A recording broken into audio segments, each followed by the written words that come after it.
السلام علیکم دوستو، مزید ویڈیوز کے لیے پختونخوا چینل کو سبسکرائب کیجئے گا، شکریہ۔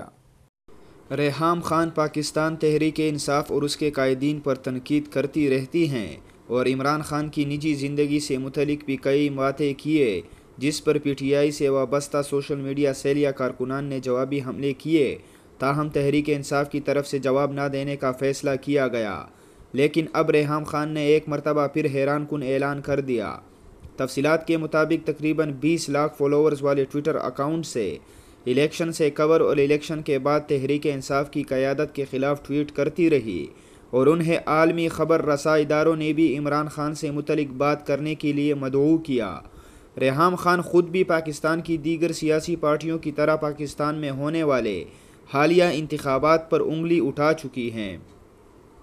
ریحام خان نے سی این این پر پاکستان میں ہونے والے حالیہ انتخابات پر موقف دیتے ہوئے ایک اسکرین شاٹ شیئر کیا تو ایک سوشل میڈیا صارف نے لکھا کہ امید ہے کہ آپ یہ بتانا نہیں بھولی ہوں گی کہ گھر سے جاتے ہوئے آپ نے عمران خان کا بلیک بیری بھی چوری کیا تھا، نہ ہی عمران خان کے ارد گرد موجود ان سرمایہ کاروں کا جن کی آپ کو اپنی فلم بنانے کے لیے تلاش تھی۔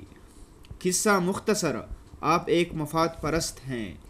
عمران خان کے اس تبصرے پر ریحام خان ایک مرتبہ پھر میدان میں آ گئی اور لکھا کہ میں کچھ میسیجز جلد ہی سوشل میڈیا پر لکھنے والی ہوں۔